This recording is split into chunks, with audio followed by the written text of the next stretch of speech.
1500 साल पुराना मंदिर भी वक्फ के हवाले कर दिया गया। जेपीसी में जितने भी विटनेस आते रहे, इनके बड़े बड़े धार्मिक मतावलंबी, मैं उनसे कुरान को कोट करके कहता रहा। मैं कुरान पढ़ता हूँ, या किस हदीस में यह लिखा है कि अगर हमने कोई संपत्ति दान नहीं की तो तुम उसको वक्फ बाय यूजर मालिकाना मान लोगे। लेकिन चूंकि इन्होंने कमौती का उल्लेख कर दिया, इसलिए मैं इन्हें एक्सपोज कर रहा हूँ।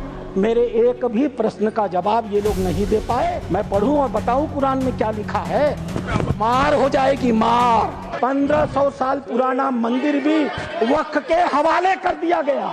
यह होता है इन लोगों का वक्फ बाय यूजर अध्यक्ष महोदय। और आश्चर्य होता है, इन्हें बैठाया जाए अध्यक्ष महोदय।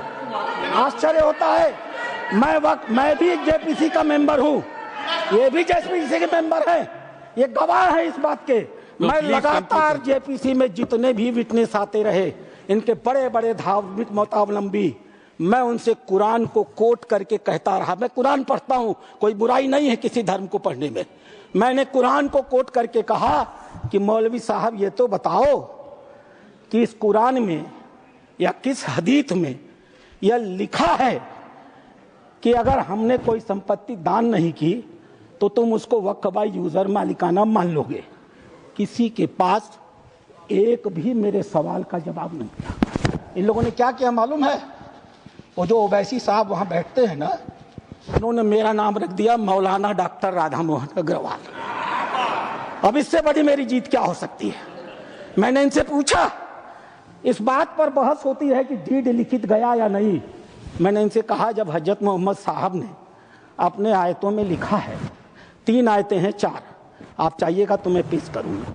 4 आयतें हैं जहां हजरत मोहम्मद साहब कहते हैं, एक भी पैसा अगर किसी को दो तो उसको लिखो, उसका उदाहरण दो, उसका विटनेस बनाओ, ताकि ताकीद रहे कि कल तुम्हारे देने को कोई चुनौती न दे पाए। एक भी पैसा दो तो लिखित दो। और तुम कहते हो कि तुम्हारे पास ये सारी संपत्तियां हैं जिसका कोई लिखित रिकॉर्ड नहीं है, फिर भी वक्फ है। मेरे एक भी सवाल का जवाब, मैं उस कमेटी की बातों को बोलता नहीं, लेकिन चूंकि इन्होंने कमौती का उल्लेख कर दिया, इसलिए मैं इन्हें एक्सपोज कर रहा हूं। मेरे एक भी प्रश्न का जवाब ये लोग नहीं दे पाए। खाली मुझे करते थे कुरान पढ़ते हैं मौलाना है, कुरान पढ़ते हैं मौलाना है। अरे कुरान मैं पढ़ता हूं, तुम तो मुसलमान हो, बचपन से पढ़ते हो ना। मैं पढ़ूं और बताऊं कुरान में क्या लिखा है। मार हो जाएगी मार। ये हिंदू की बलमन साहत है जो कुरान पढ़ के तुम्हें बताता नहीं है।